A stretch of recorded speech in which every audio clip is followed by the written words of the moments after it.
The first to see it was the boy manning the gas station. He said the man dug with his hands, not a shovel.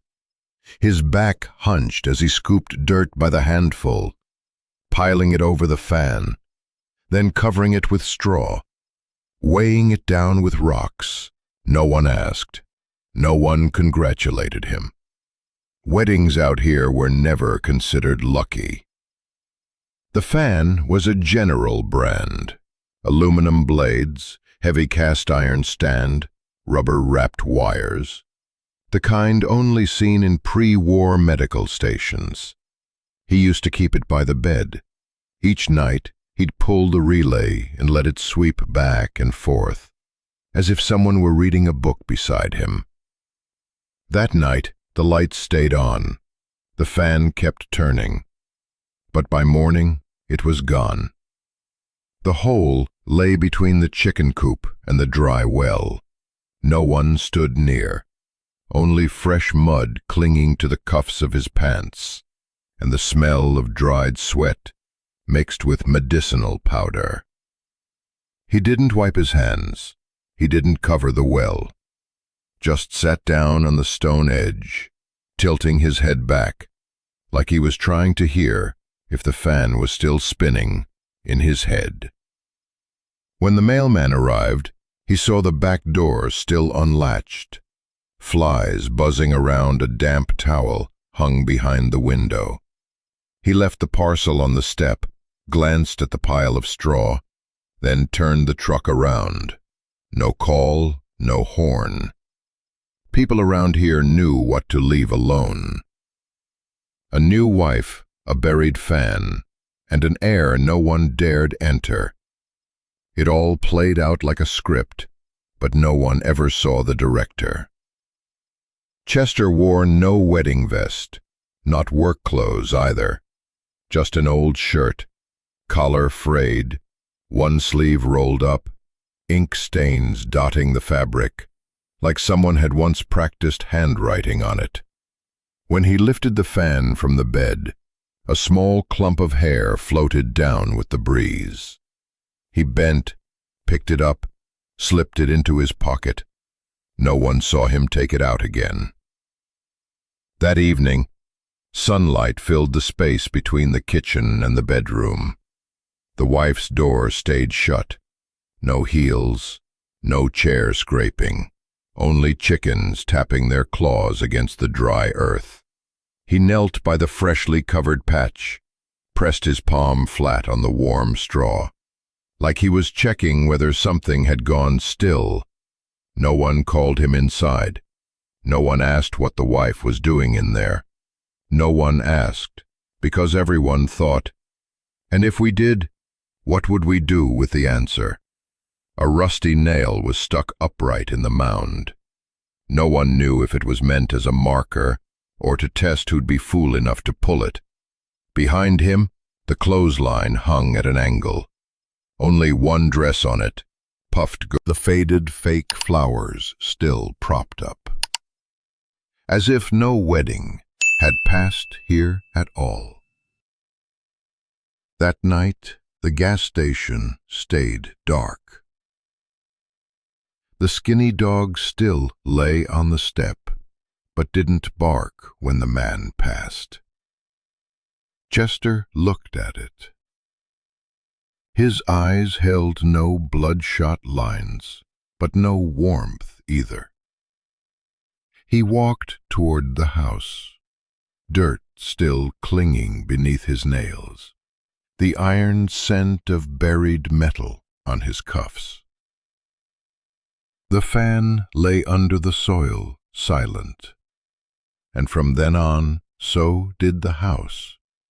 But that night, the wind didn't pass the window. It went around, like avoiding something. No wedding car. Just an old pickup, back covered in peeling duct tape.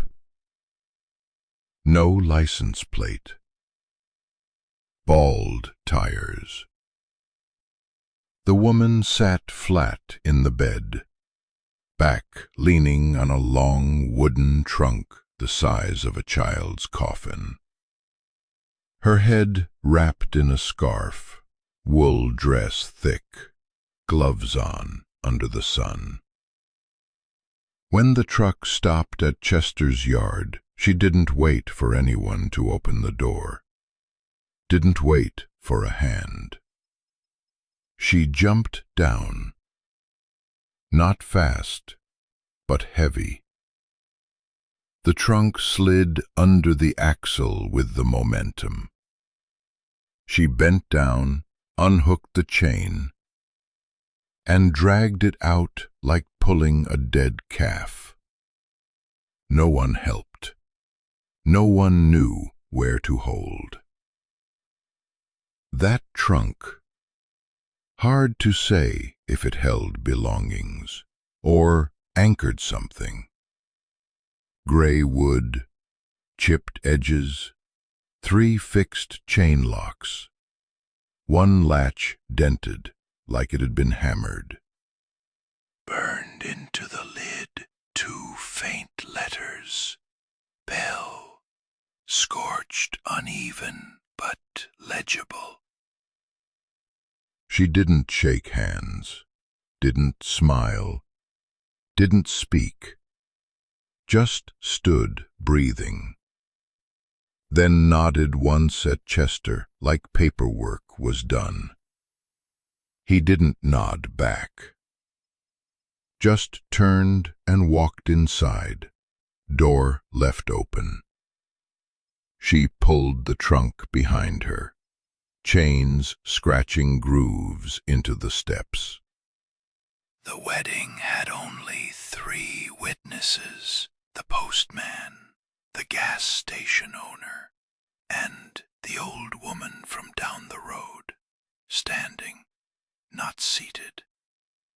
No priest, no sermon, just a pre-signed paper laid on the table beside 2 plastic cups, a jug of water, and a corn cake with a cracked surface. The old door-knocking hammer, once hung near the ammo cabinet, was taken down, brought to the backyard. No one saw where he put it, but from that day, metal never rang again inside that house. The old woman brought a bundle of greens, called 3 times from the yard, no answer. She left the bundle on a chair and left. Days later, the greens remained, wilted and soft, swarming with flies. Still, no one opened the door. The bride brought a locked trunk. But what was locked wasn't in it.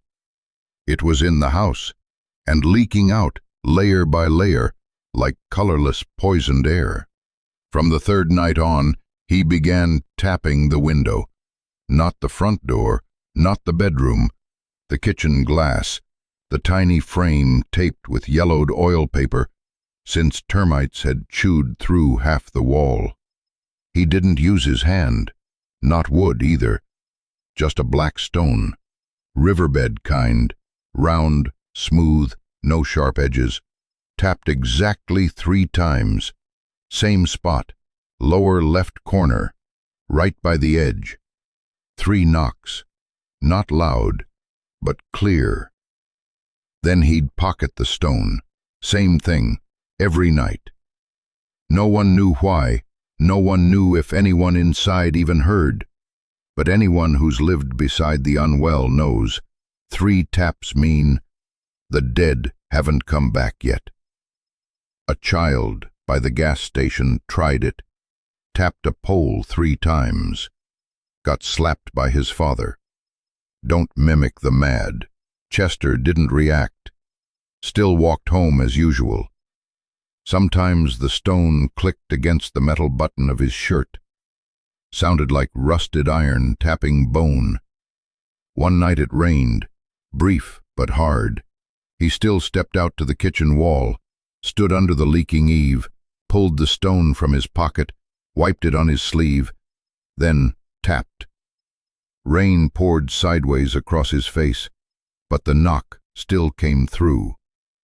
People said it was his old rhythm, like an old soldier tapping a tin lid so he wouldn't hear the shelling inside his skull. But one night, 7th or 8th, no one's sure, the mailman passed and saw Chester just standing at the window. Didn't knock, just held the stone, but didn't lift his arm. Stood so long his hand trembled, then turned inside. That night, the light in the room didn't come on. Next night, the 3 taps returned. Perfect rhythm, perfect spot. The glass began to fog with white marks, like corrosion. The stone left tiny swirls, like someone had touched it from the other side. Some said, looked like someone knocked back. The gas station widow, whose husband had died smashing his head on a windshield, said softly, like it had the nights before. The air began to dry in a strange way. The wind no longer passed under the eaves. The chicken coop in the back fell silent too. The surviving hens stood with tails down, not clucking, as if the whole yard had heard those 3 knocks enough. Someone asked, "Why not just take the window down already?" Chester didn't answer, just clicked his tongue and walked off, leaving a long shadow in the morning sun, trailing a faint trail of dust, like erasing a path no one would walk again. The first hen died in the morning. It didn't lie straight, nor stiffened, just tilted its head to one side, like it was still listening to something. Eyes open, whites fully exposed, tongue sticking out, like the pull string had been cut. Chester didn't hurry to bury it, didn't take it away, just grabbed an old plastic bucket, set it next to the coop, scooped the chicken in, then covered it with a sieve lid. Done, he walked back inside and washed his hands with sand. 3 days later, 2 more, one with a swollen belly, stinking from the neck, one bleeding from the leg, blood clotted between the claws.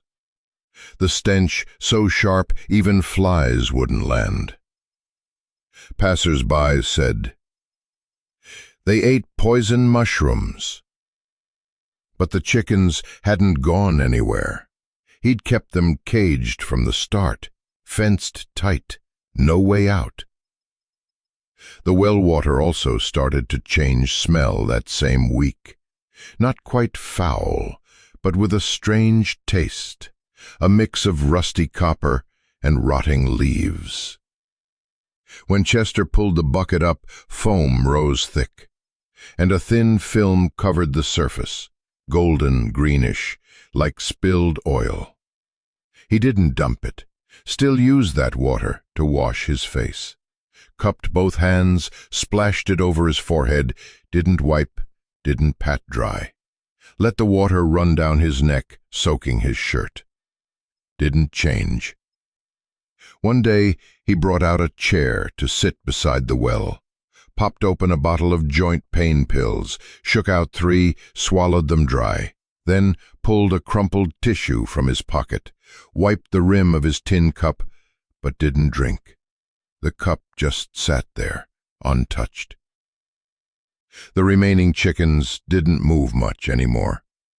They clustered in a corner of the coop, stood still for hours, like hypnotized. One didn't sleep, just stared at its own reflection on the wall, like trying to recognize itself. That noon, Chester brought out the other old fan, the one from the kitchen, tried turning it on.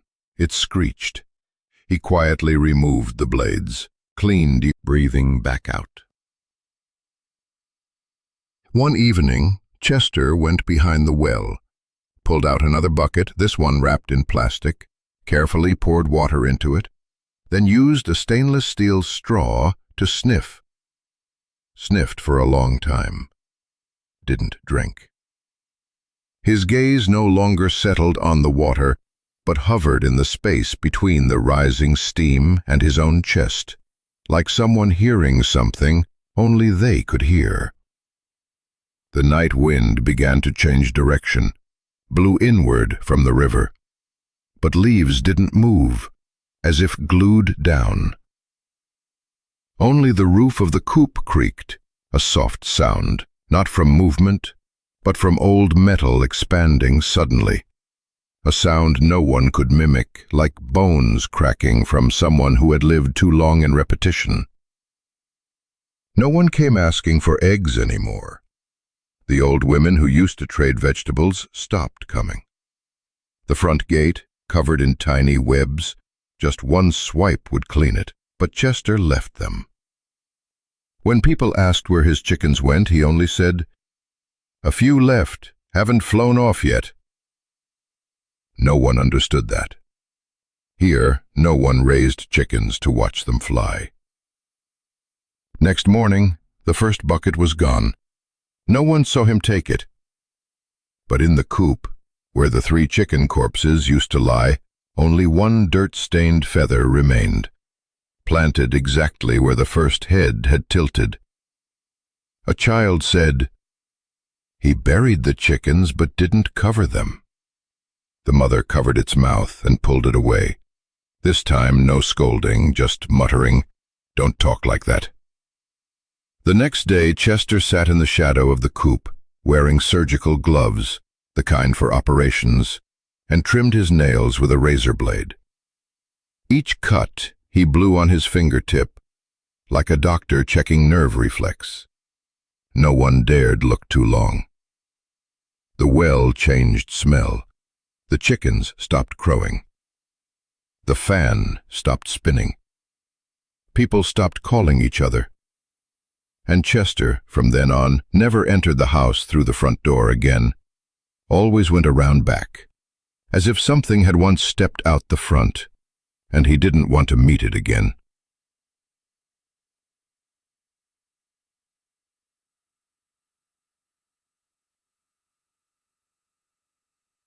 The postman's name was Milton. His left leg dragged a little from when he slipped on the grain shed steps and twisted his knee.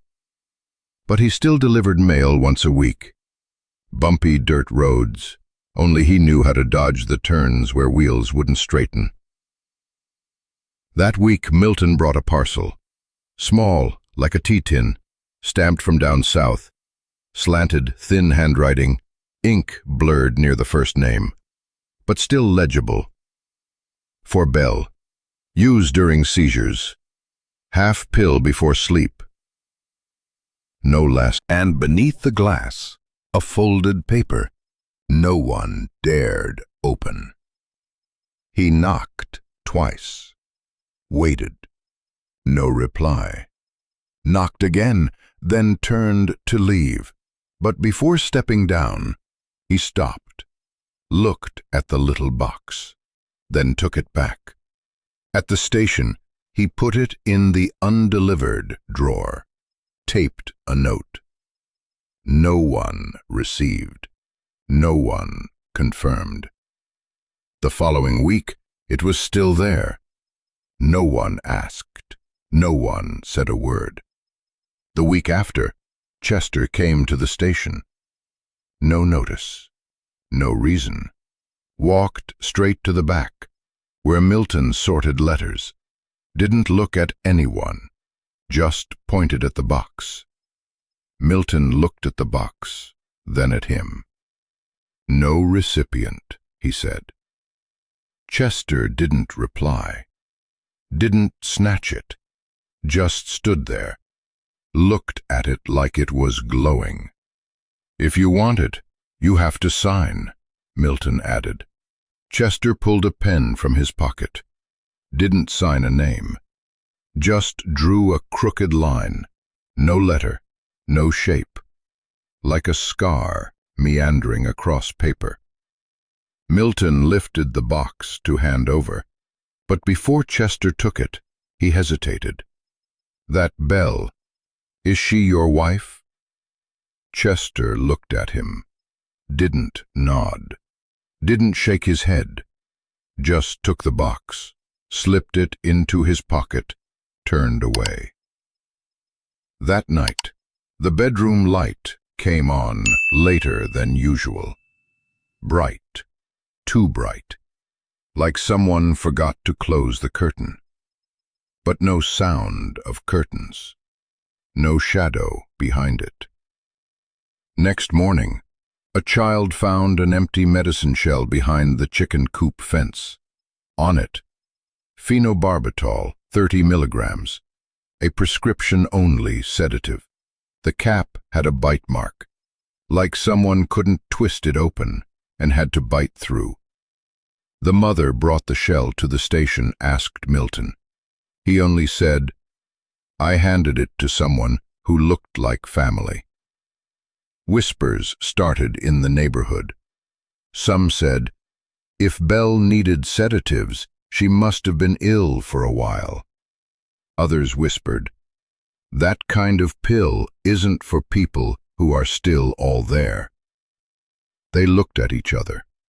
No one dared ask further. 3 days later, the empty medicine box appeared on Chester's kitchen windowsill. Someone had returned it, clean, like giving back something borrowed.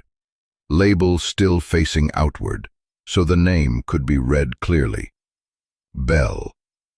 No last name, no birthplace, no face. A name remained, but the person didn't. Since that day, no made irregular faint didn't quite match an animal, but couldn't be a person either. The noise began on the 11th night after the wedding, no fixed hour, but always after the bedroom light went out. Creak, one sound, then still.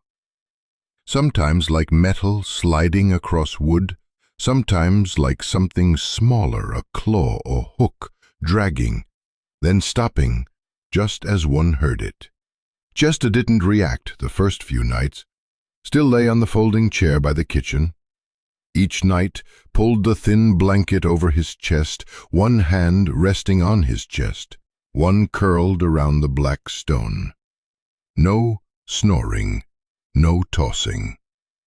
But the 4th night, when the chain sound came clearer, he opened his eyes, didn't leap, didn't turn on the light, just opened his eyes, then sat up, then stared down the hallway, where the darkness split the house like an ink blot on an old manuscript. No footsteps, no wind, only the creaking like the trunk shifting positions by itself. He walked in barefoot, didn't turn on the light, just touched each wall, feeling his way like a blind man familiar with an old house. His hand stopped at the doorknob of the back room, where the trunk was placed beside the bed. The door was locked, not from the outside, from within. He didn't knock, just pressed his forehead to the wood, stood like that for a long time. Ear pressed to the door, listening as if waiting for someone's heartbeat, but there was only the dead sound of dry wood. Then he stepped back, walked out, took off his coat, laid it over the chair, as if there was no longer a reason to enter the bedroom. From that night on, there was always a sound, not much, not constant, just one sequence, chain dragging, pause, creak, silence, like practice, like rehearsal. The chickens started to huddle close, not sleeping, their eyes wide, catching moonlight like a dying wildfire. None of them crowed, though dawn was near. One evening Chester tapped 3 times on the window pane like usual, but this time, after his 3 knocks, there was a knock back, very soft, like something heavy had fallen on a carpet. He turned to look, still holding the stone, but didn't knock again. Then stepped into the house, removed his boots at the door, and instead of going to bed, he sat down on the floor, leaning against the wall, staring at the ceiling. That night, the chains made no sound, but the wind changed direction, blew from inside the house outward. The smell from the back room spilled into the hallway. The scent of rotted wood mixed with rubbing alcohol, and just finished tying, stood up, then walked around to the back of the house. That night, the creaking stopped, but the chains didn't. Sometimes far, sometimes near, like something moving inside the house, using the chain as a guide. Milton, the mailman, passed by and saw a dim light from behind the curtain. He paused, looked closer, saw a figure sitting low to the floor, not moving, back hunched like someone nodding off. But when he bent down to see more clearly, the figure blinked, even though the eyes weren't something visible through fabric. Next morning, Chester tied the chicken chain to the window bar, pulled tight, leaving a smear of dried blood on the handle. The chicken's wings had been plucked. It was still alive, but made no sound. Someone said that wooden trunk wasn't just a container. It was where something was learning to live again by sound. And Chester, somehow, had agreed to that rhythm, without speaking it aloud. The mirror in the kitchen was old. Its surface warped, wooden frame chipped, glass hazy, as if smoke had settled behind it.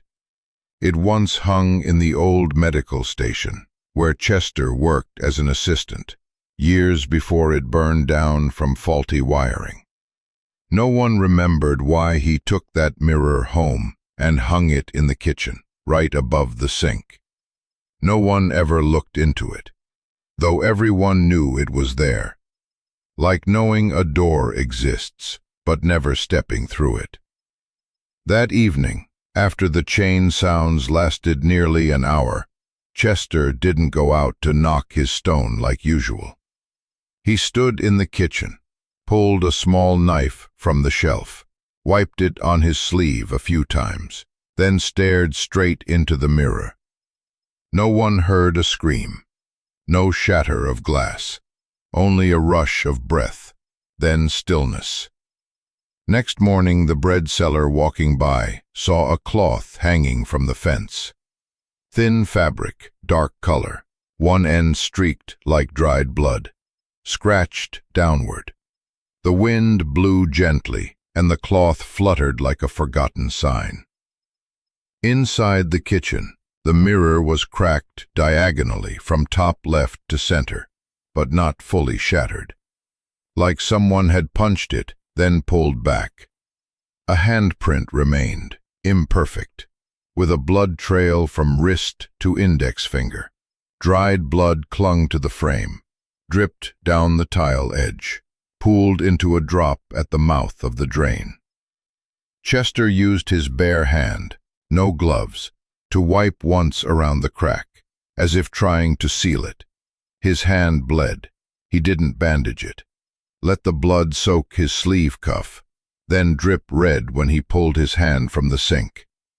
He didn't wipe, didn't rinse, didn't apply doorknob with the bleeding hand. Didn't try to turn, just held it and gently smeared blood onto the handle. Once, then twice. Then the third time, he pressed his forehead against the door, like before, but now his forehead was bloody too. The blood mark formed a crescent, right at eye level, a faded red arc like a kiss, but cold. The door remained shut. Inside, no voices, no chains, no breath. Only a sensation, like standing before a crematorium, knowing no one remains inside, but the heat still exhales. Chester stepped back, his hand still dripping. The blood left a trail behind him. He sat on the threshold between kitchen and hallway, pulled a cloth from his pocket, a piece embroidered with BL. No one knew where he got it, and wiped his hand very slowly, like someone cleaning a borrowed item before returning it. Night wind passed through the open window, carrying the scent of rotting wood and ash. Ash never burned in that house, but still smelled. Someone said, "Something's burning, but hasn't caught fire." He placed the knife back on the shelf, exact same spot. Then, with the hand now clean of blood, touched the doorknob one more time, this time with his right hand, not bleeding. Then pulled it away, walked out the back door, didn't look back. Next morning, passers-by saw the door still closed, but the handle bore 2 blood marks, one like a smudge, smeared.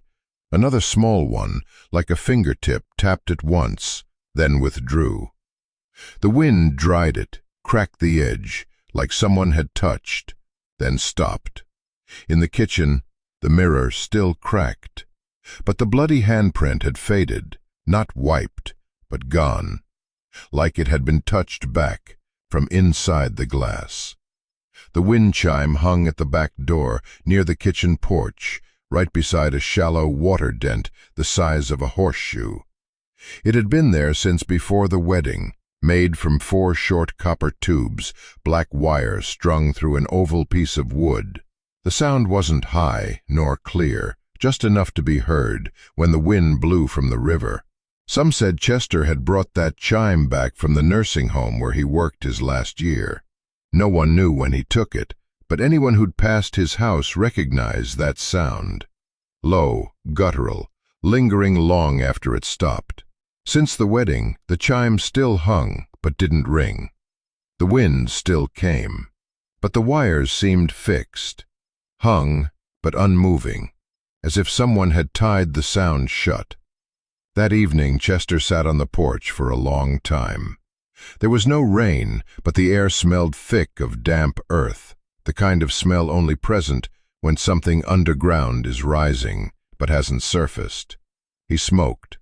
Not a cigarette, a roll-up made from a medical logbook page wrapped around dried out.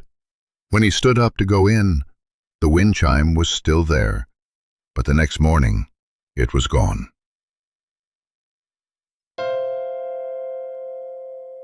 No wind overnight, no one approached, no footprints near the porch. Only the wire snapped clean, not slipped, but cut through. The copper hung loose, tip sharp, slightly twisted like freshly bent by hand. No blood, no tool marks. But the way it had been stopped wasn't random.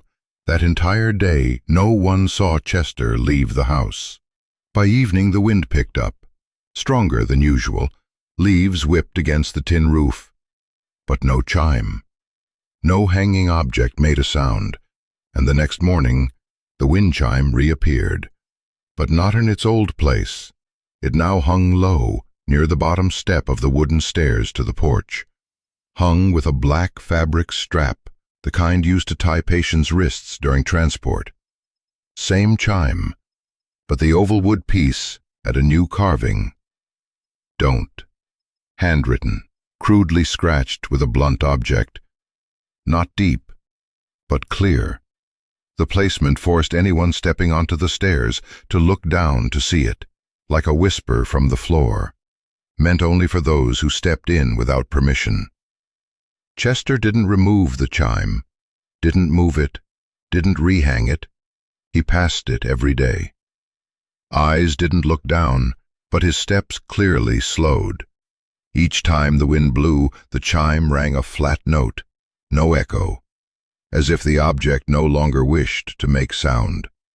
One day, he sat down at the foot of the stairs, eye level with the chime, stared at the word "don't," like someone trying to recall who once said it, and didn't listen. Another night, someone heard metal gently tap wood, like a chime being held, then slowly released.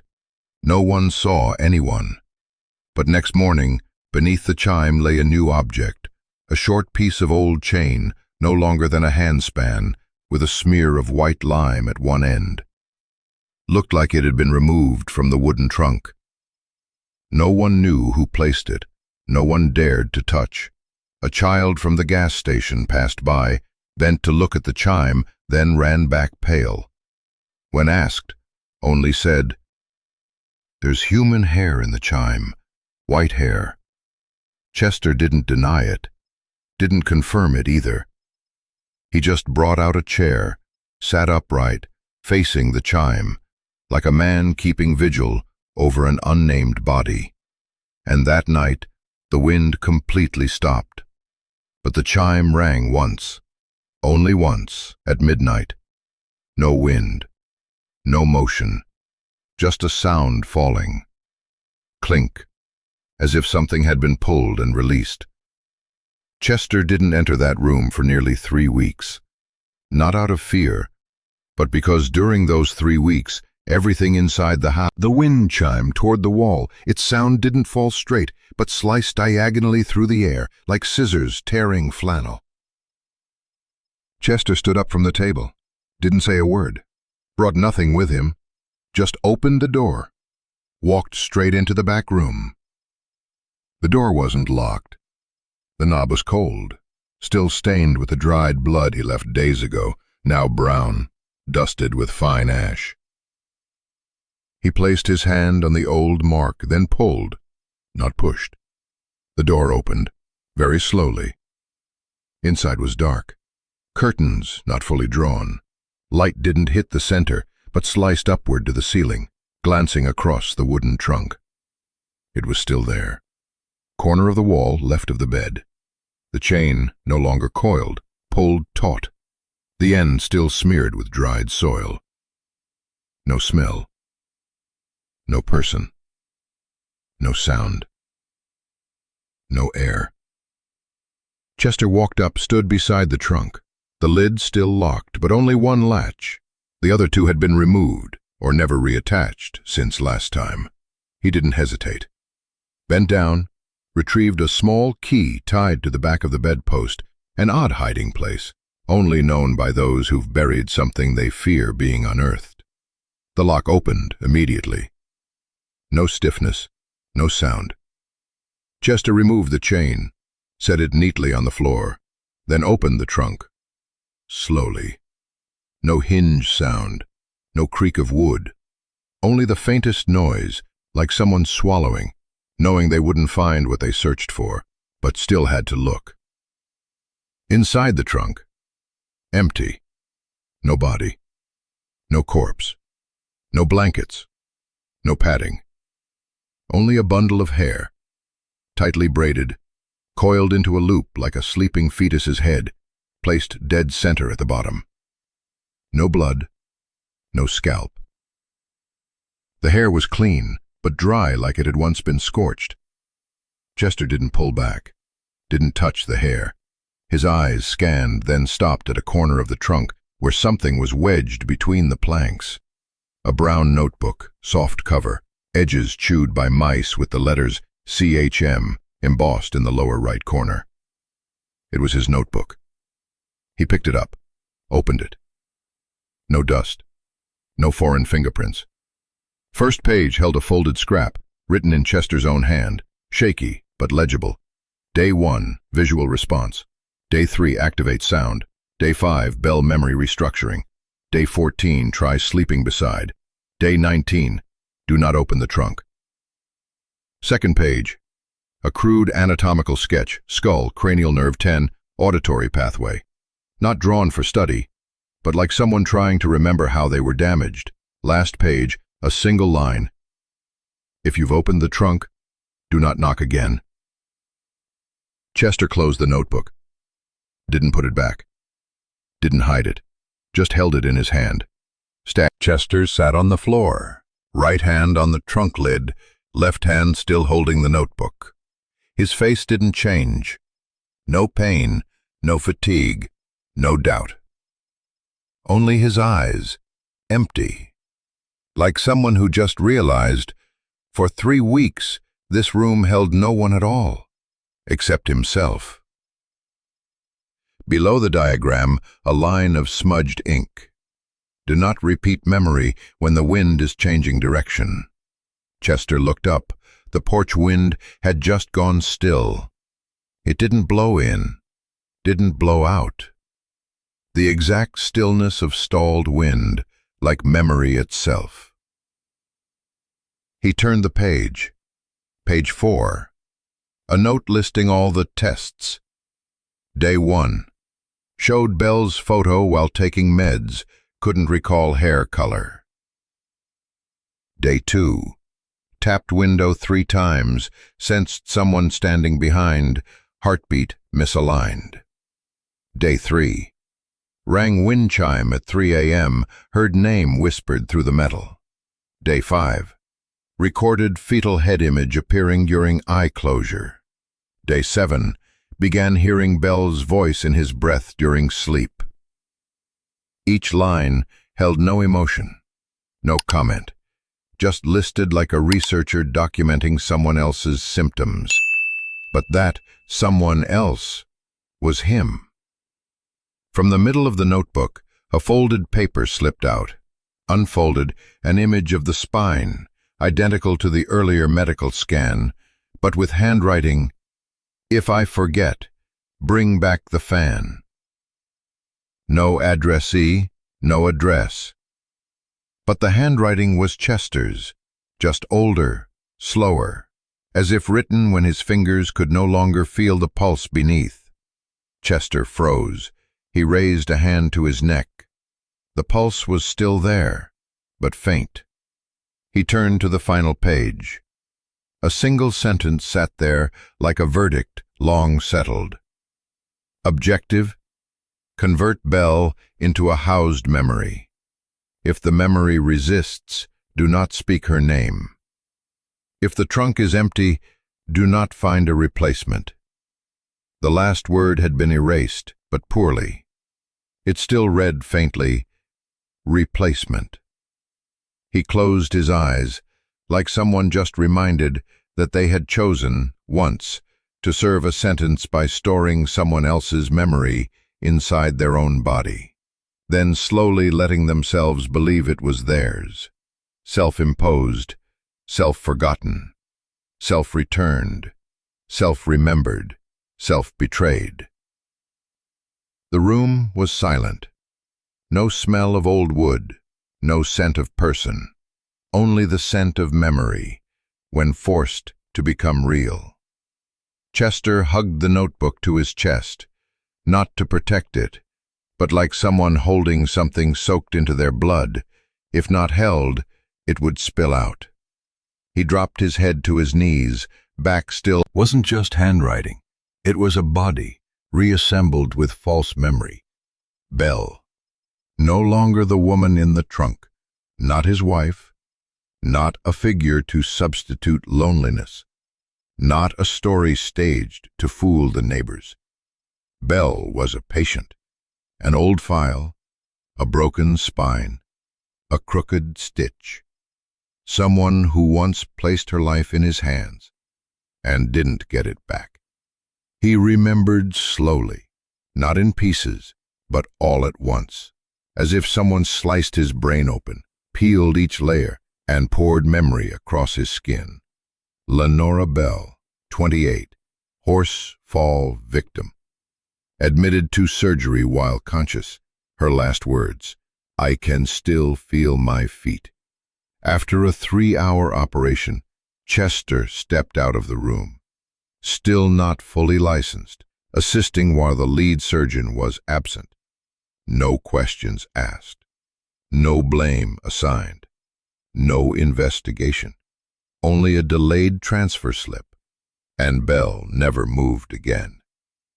He used to dream of her, his hands holding sutures, but failing to close anything. Each time he woke, he scrubbed his hands with surgical soap, then forgot. But then he stopped forgetting. He began reconstructing Belle, not in flesh, but in fragments, handwritten name, strands of hair, sound of the chain, the light turning off in sync with a heartbeat. The trunk wasn't to imprison a person. It was to contain an image, to hold the image of someone long gone, but whose debt remained. A grave without name, no soil, no plaque, no family. Chester made himself family to that fault. The strange wedding, the buried fan, the shattered mirror, the lowered chime. Each was a rite, as if someone were completing a funeral that had been cut short. And he was the sole officiant, alone. No one knew, no one forced him, no one forgave him. The room began to change scent, not from the trunk, not from the hair, but from the moment a man remembers. He was the one who caused it, and also the one preparing the service for the one he harmed. He stood up, notebook in hand. Eyes didn't glance at the bed, didn't look at the trunk. Only the wall across, where Belle used to lean while waiting for him before surgery.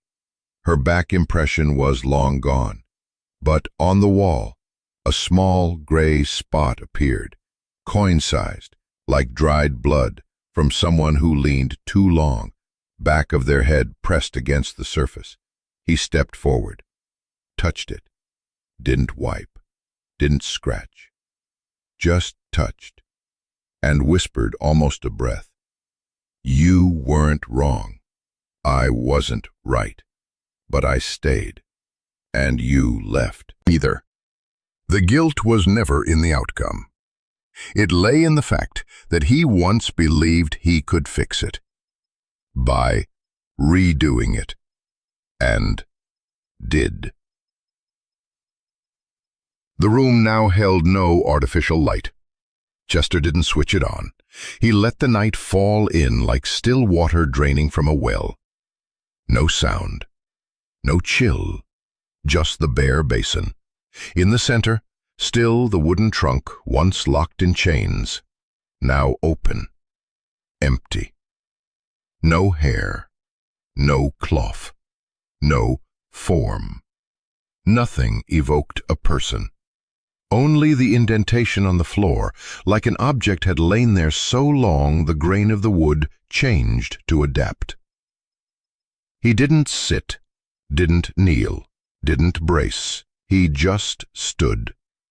Stood for a long time, as if waiting for himself to walk in from some version that still believed things could be salvaged.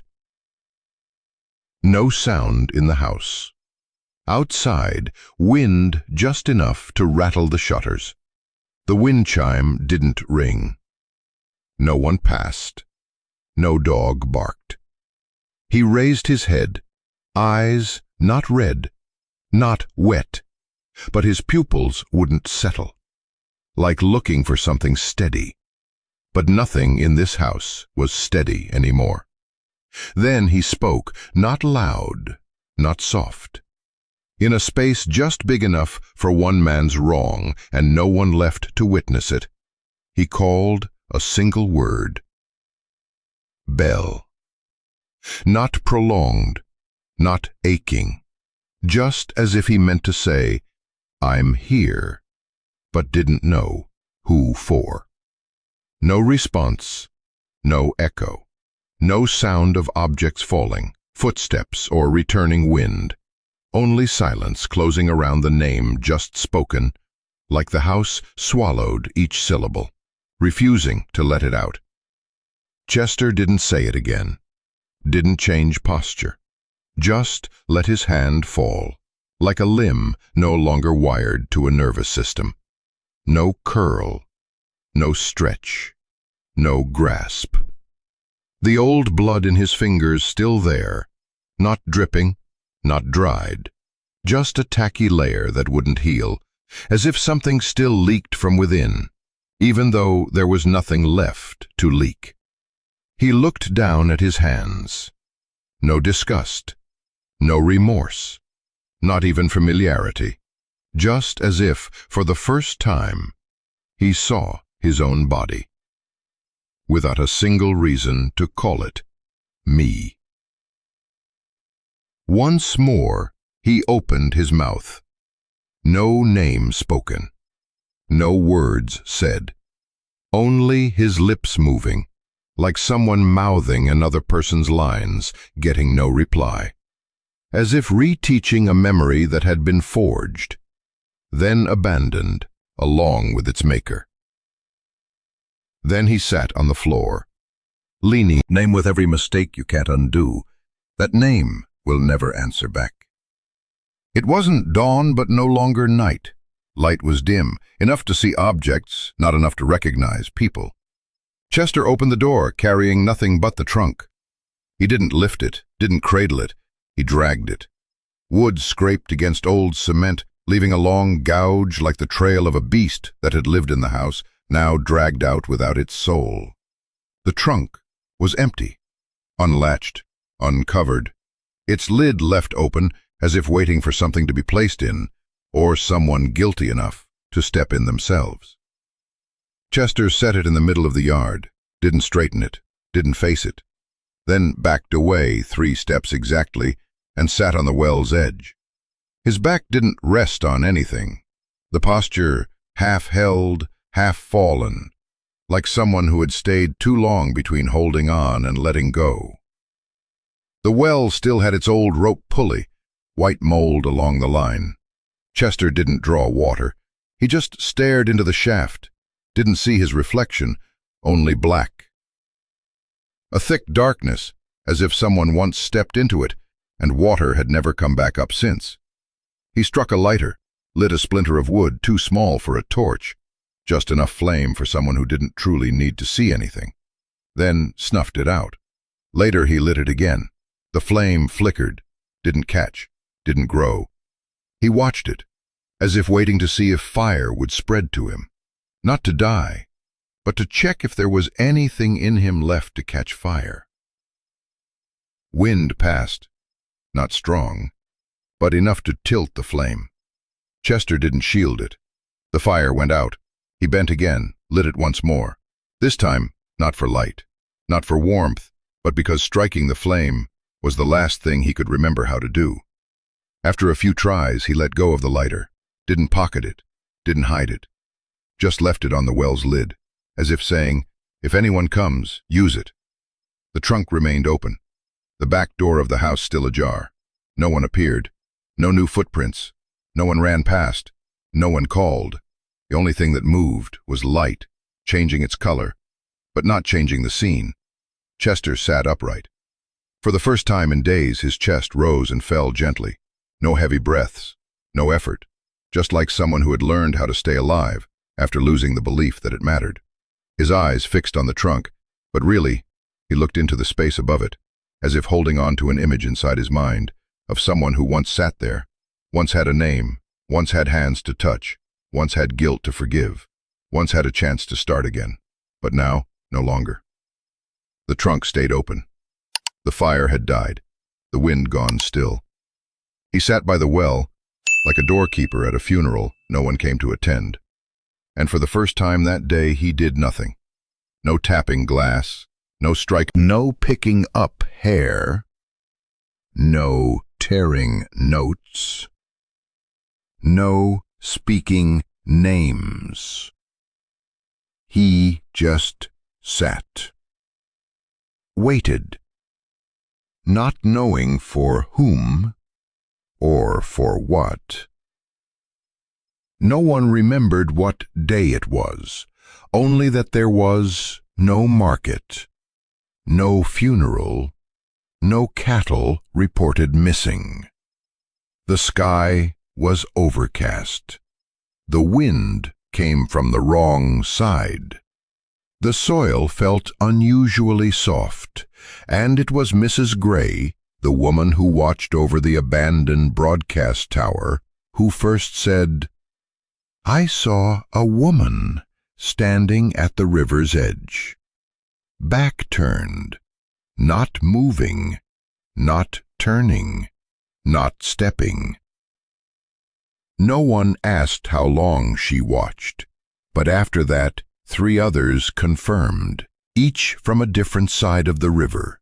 Each saw the same silhouette, not fading, not blurry, not blending into the scenery, but standing there as if she'd always been there. A woman, barefoot, hair down to the mid-back, loose, dress white, sun-faded, not fluttering, not hanging limp, standing straight, arms at sides, head neither bowed nor lifted. No one walked up. No one called, not out of fear, but because no one knew what name to use. If it was Belle, they never knew her. If it was Chester's wife, no one had ever met her. If it was a ghost, then why didn't she vanish? A child bicycled past, later told his father, "I saw a lady near the dock looking down at the water, but the water didn't show her." The father didn't scold him, just poured a glass of water and said, "Don't take that path tomorrow." The village didn't discuss it much. They had their own ways of seeing what shouldn't be named. Some planted cactus sprigs near the banks. Some left half-burnt logs near the mooring post. Some tucked 3 fragrant leaves in their pocket, not for the smell, but to remind themselves they were awake if they saw her again. That afternoon, the clouds hung low. Light couldn't pierce through. The river turned thick, black, like rubber steeped too long, and the silhouette remained, sharp, still, exactly as first seen. Then she vanished. No dip of a foot, no rustling of reeds, no trace left behind. Only a moment later, small birds flew up from that spot, unmoving. And then, just before sunrise, a strange horse stood at the gate, no reins, no handler, no hoof prints leading up, just standing, as if it had been there before anyone opened their eyes. Ash-gray coat, back damp with dried sweat, muzzle dark flecked with foam, eyes open, staring straight at the yard, where the trunk still lay empty. The saddle, dark leather, worn, cracked edges, on its surface, blood marks, not much. Not smeared, just like a palm print, dragged in one direction, deliberate. No fresh blood, no signs of a rider. The right rein was severed, not torn, not frayed, cut clean by a sharp blade. A surgical blade. On the ground, a few grains of blood-stained sand. Not enough to track, but the way they sat, as if someone had stood exactly there, then left, leaving behind what could have once been a person. Chester never appeared. The door remained ajar. No one called. No one came near the horse. An old woman passed by, paused for a few minutes, watching from afar. Her hands trembled, but her eyes held still. Then she walked on, never looked back. By noon the sun was up. The horse still hadn't moved. No hoof-tapping, no neigh. Just breathing steadily, like a creature trained to keep watch or await command. Someone spying from a distance said, "I saw it lower its head a bit, like waiting for someone to climb on," but no one came. By evening, the wind shifted. When villagers passed through, the horse was gone. No one saw it leave. No hoofprints, no dust stirred.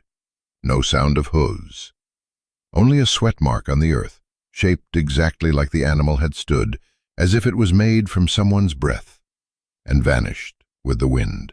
The saddle still smelled of dry iron. The blood stain hadn't faded. Someone touched it. Fingers came away, red-black, sticky, like something that didn't belong to living flesh. That night, Chester's door stayed open. No one dared step inside. Not from fear, but from the feeling that something had just been taken. or returned. No one knew if Chester was still alive. No one knew where the horse came from. No one was sure whose blood it was, or what happened while everything else stood still. But from that day on, no one tied horses to that post again. Grass grew thick around the yard. No one pulled it. No one stepped across. Like land that had just received a deposit, not of life, but of final guilt. No one knew if Chester had ever taken a wedding photo. No one in town was invited. No one had ever seen his wife, or anything proving a real marriage. But one morning, after the horse vanished, after the shadow by the water's edge, a wandering child wandered into Chester's yard, just for a few minutes. No longer rusted, no longer wired, just a frame of steel, no longer spinning, standing in the window like a gravestone, and at its center, a photo, not laminated, no frame. Just a thin, scorched piece of silvered paper tucked into the middle blade. The photo had been cut in half, not torn, not snapped. Cut clean, scissors, edge neat, straight. One side, Chester, younger, wrinkled shirt, hand angled like he was reaching to wrap around someone. The other side, the person next to him, was gone, burned off. The charred part was found near the wooden trunk, ash still black, not scattered. Next to the ash, a snapped matchstick, half burned. No one tried to clean it up. No one erased it. An old man passed by, didn't speak. He simply stepped closer to the fan, leaned in, looked at the photo, then looked up at the sky, then down again, as if to check he hadn't imagined what he saw. The photo fluttered slightly in the wind, but didn't fly off. The fan didn't turn. No blades to spin.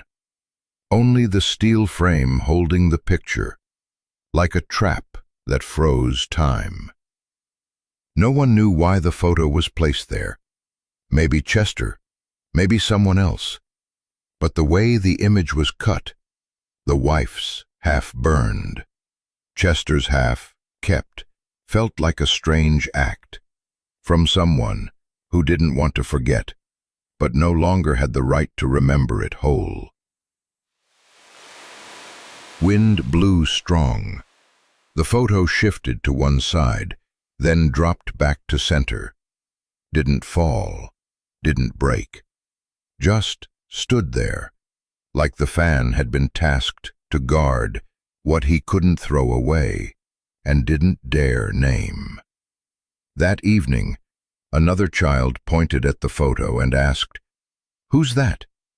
The grandmother replied, "Someone who lived with their mistake, and no one forgave them, not even themselves." No one added more. No one touched the photo. No one turned the fan. The image stayed there, half of it, waiting for wind to take it. But the wind wasn't cruel enough to help. The chicken coop lay west of the yard, back against the cactus patch, facing the brittle field. Old, roof dented, tin. Even on windless days, you could hear the metal breathe. That day, no one paid attention. The hens stopped laying. Nest boxes were empty. Chester hadn't collected eggs since the photo went into the fan. Then, the first to find the wind chime was a black cat. Tissue. Not regular string. Not tied in knots, but woven, like stitching a wound shut. That evening, the wind was light, just enough to stir a loose door, not enough to drop dry leaves. But the chime rang, Not a series, not a jingle. Just one sound. Short, hard, sharp, like something hitting the bottom of a steel drum and vanishing. People said it didn't sound like metal. Not like bamboo, either. More like a wedding ring striking a coffin lid, or the final word someone tried to say, compressed into a single note and buried in the listener's chest. After that, the wind stopped. The chime went still. The suture thread hadn't stretched. The black cat walked away. The hens stayed silent. A child ran past, didn't stop, but later told his mother, "The bell called my name today." She didn't ask, just pulled him inside, and for the first time in weeks, locked the door in daylight. Since that day, no one heard the chime again. Still hung there, never fell. No one dared remove it. No one mentioned Chester. No one claimed he was dead. But everyone quietly knew death isn't something you can call by name. Some don't disappear by lying down, but by leaving behind nothing except a misplaced object and a sound sharp enough to split the chest of whoever's left behind. That chime didn't warn, didn't summon, didn't start anything. It only closed a circle that began with a buried fan, led to a wooden trunk, a woman who wasn't there, a blood-marked horse, and a man who relived someone else's memory so deeply he could no longer live his own.